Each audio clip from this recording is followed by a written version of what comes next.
আজ 17 সেপ্টেম্বর বুধবার বিকেল 5টায় খালেদ মহিউদ্দিন আছে স্পিকে জানিয়ে দিচ্ছি শিরোনাম। জামায়াত নেতা সাঈদীর বিরুদ্ধে হত্যা ও ধর্ষণের অভিযোগ প্রমাণিত, আমৃত্যু কারাদণ্ডের রায়। সাঈদী সাজার প্রতিবাদে বৃহস্পতি ও রোববার হরতাল ডেকেছে জামায়াত, শনিবার বিক্ষোভ। কারাদণ্ডের রায় প্রত্যাখ্যান করেছে গণজাগরণ মঞ্চ, শাহবাগের সমাবেশে পুলিশের জলকামান। বিচারক অপসারণ ক্ষমতা সংসদে ফিরিয়ে দিতে ষোড়শ সংশোধনী বিল পাশ হতে পারে আজ। নতুন মেয়াদের প্রথম বছরে পরিচ্ছন্ন নগরী পায়নি খুলনাবাসী, সমালোচনা মুখে সিটি মেয়র। ৭১ মুক্তিযুদ্ধের সময় দেলোয়ার হোসেন সাঈদী যে হত্যা ও ধর্ষণের মতো অপরাধ করেছেন সেটি প্রমাণিত হয়েছে দেশের সর্বোচ্চ আদালতেও। তবে আদালত তাকে মৃত্যুদণ্ডের বদলে আমৃত্যু কারাদণ্ড দিয়েছেন। প্রধান বিচারপতি নেতৃত্বাধীন ৫ বিচারকের বেঞ্চ এ রায় দিলেন। সংখ্যাগরিষ্ঠতার ভিত্তিতে উভয় পক্ষের আবেদন আংশিক মঞ্জুর করে এই রায় দেওয়া হয়েছে।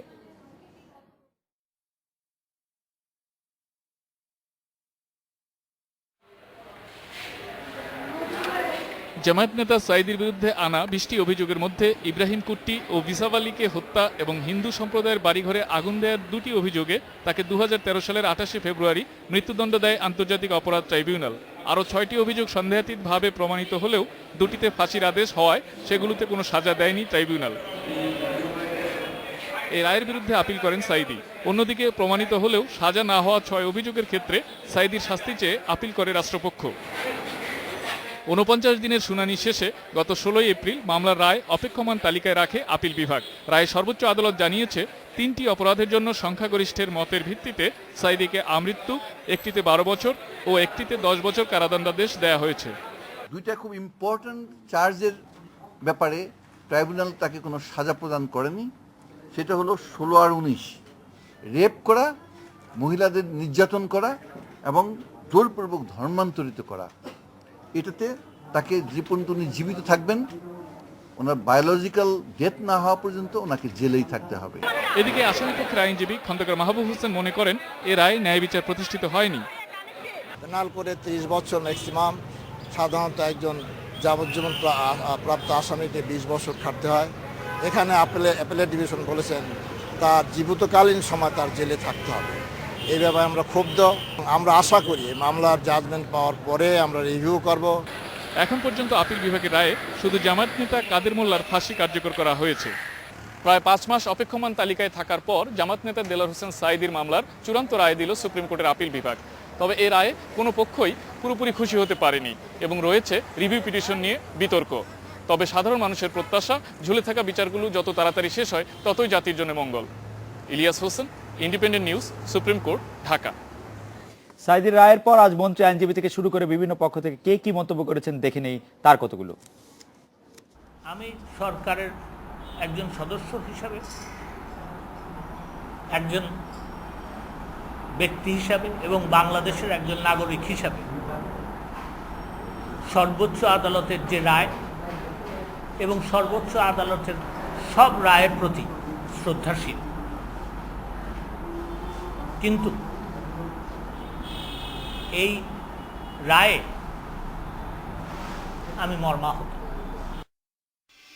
জনগণ, দেশবাসী, জনগণ যেটা মনে করে আর কি, জনগণ আশা করেছিল ৭৩-৭১ ঘাতক দেলোয়ার হোসেন সাঈদীর সর্বোচ্চ দণ্ড বহাল থাকবে। যেহেতু সর্বোচ্চ আদালত সম্পূর্ণ স্বাধীন এবং বিচার বিভাগ স্বাধীন, সর্বোচ্চ আদালতের প্রতি আমাদের শ্রদ্ধা আছে, পরিপূর্ণ শ্রদ্ধা আছে।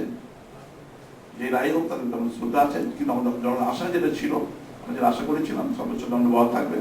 তারপর সর্বোচ্চ আদালত যে রায় দিয়েছে তার প্রতি আমাদের শ্রদ্ধা আছে। অবশ্যই ক্ষুব্ধ, কেননা আপনারা জানেন যে আমরা গত ৪২ বছর এই নিয়ে আন্দোলন করে আসছি এবং রাষ্ট্রপক্ষ চেয়েছিল সর্বোচ্চ শাস্তি এবং আমরাও সেটা সমর্থন করেছিলাম। গত কয়েকদিন ধরে এবং গতকাল থেকে আমরা শুনে এসেছি যে এটা যাবজ্জীবন কারাদণ্ড দেওয়া হচ্ছে। এ বিষয়ে কথা বলতে আমাদের সঙ্গে যোগ দিচ্ছেন অ্যাটর্নি জেনারেল মাহবুব আলম। জনাব মাহবুব আলম, আমরা জেনেছি যে আজকে যে আপিল বিভাগে যে রায়টি হয়েছে সেটি সংখ্যাগরিষ্ঠতার ভিত্তিতে হয়েছে। এই বিষয়ে আমাদের একটু বিস্তারিত বলবেন যে মানে কোন কোন বিষয়ে কে কি অবস্থান নিলেন, সেটিকে আপনি কিছু আমাদের এই মুহূর্তে জানাতে পারবেন জনাব মাহবুব আলম? না, রায়ে বিচারপতিদের ভিতরে কে খালাস দিয়েছেন বা কে একমত হননি সেটা পূর্ণাঙ্গ রায় না পাওয়া পর্যন্ত বোঝা যাবে না। পূর্ণাঙ্গ কিন্তু আমরা প্রধান বিচারপতি যে অ্যানাউন্স করলেন তাতে শুনলাম যে এই সিদ্ধান্তগুলি সবই সংখ্যাগরিষ্ঠতার ভিত্তিতে হয়েছে। আচ্ছা, এখন সেটা সংখ্যাগরিষ্ঠতা কি 4-3 না 4-1 বা 4-2, সেটা 4-1 না ইত্যাদি 3-2, 4-1 না এগুলি 3-2 সব সেটা। রায়টা বের হওয়ার পরেই বোঝা যাবে। পূর্ণাঙ্গ রায় হওয়ার পরে বোঝা যাবে 4-1 না 3-2 বা কোন কোন 3-2 প্রসঙ্গে হতে কে কি। পারে না। জি, 3-2 হতে পারে। জি এক্স্যাক্টলি জি, 3-2 হতে পারে। আমরা কাজেই এখন আমরা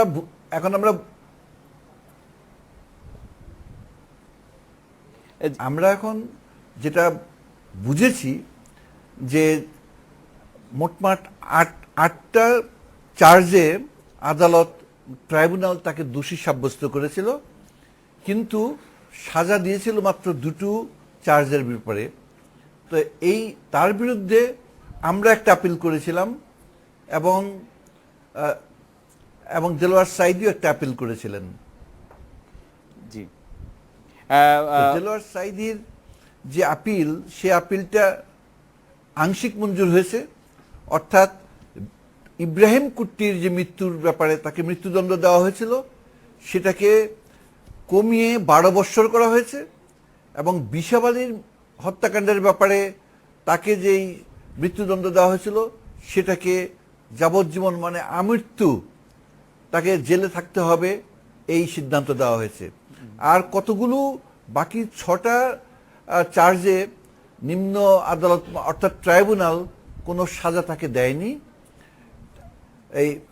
আমাদের আপিল বিভাগ তাতে 3টা অভিযোগের থেকে তাকে মুক্তি দিয়েছে, আর 3টা অভিযোগে তাকে আমৃত্যু কারাগারের আদেশ দিয়েছেন।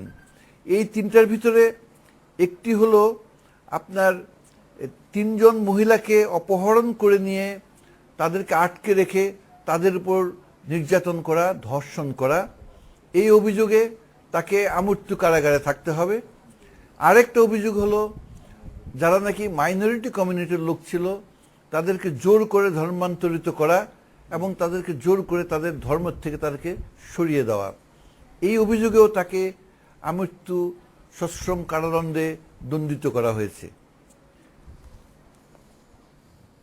তাহলে একটি জিনিস আসছে, দেলোয়ার সাইদি নিজকে বিরাট ধর্মনেতা হিসেবে যে সারা দেশে নিজকে তুলে ধরতেন, সেই তার মুখোশটা উন্মোচিত হলো যে এহেন ব্যক্তি নারী নির্যাতনের সাথে জড়িত এবং তিনি ধর্ষণের সাথেও জড়িত, এবং নিজকে ইসলামের একজন বিরাট পণ্ডিত হিসেবে প্রমাণ করেও তিনি যে কাজ করেছেন, মানুষকে জোর করে ধর্মান্তরিত করেছেন, সেই জন্য তাকে আমৃত্যু শাস্তি প্রদান করা হয়েছে।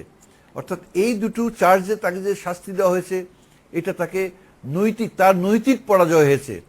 তার যে তিনি যেই বলতেন পাবলিককে, তার ভিন্নতর কাজ তিনি করেছেন। জনাব মাহবুব আলম, আমরা যেটি জানতে চাচ্ছি যে ট্রাইব্যুনালের, আপনি একদম স্পষ্ট বললেন যে ট্রাইব্যুনালে যে 2টি অভিযোগের ভিত্তিতে তাকে ফাঁসি দেওয়া হয়েছিল, একটি অভিযোগে তাকে মৃত্যুদণ্ডের বদলে তাকে 12 বছর শাস্তি দেওয়া হয়েছে, আরেকটি অভিযোগে মৃত্যুদণ্ডের বদলে তাকে আমৃত্যু কারাদণ্ডের কথা বলা হয়েছে।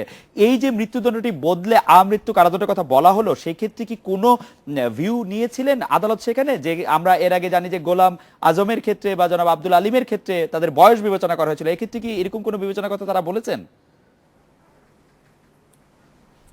না, সেটা রায় না পেলে বোঝা যাবে না।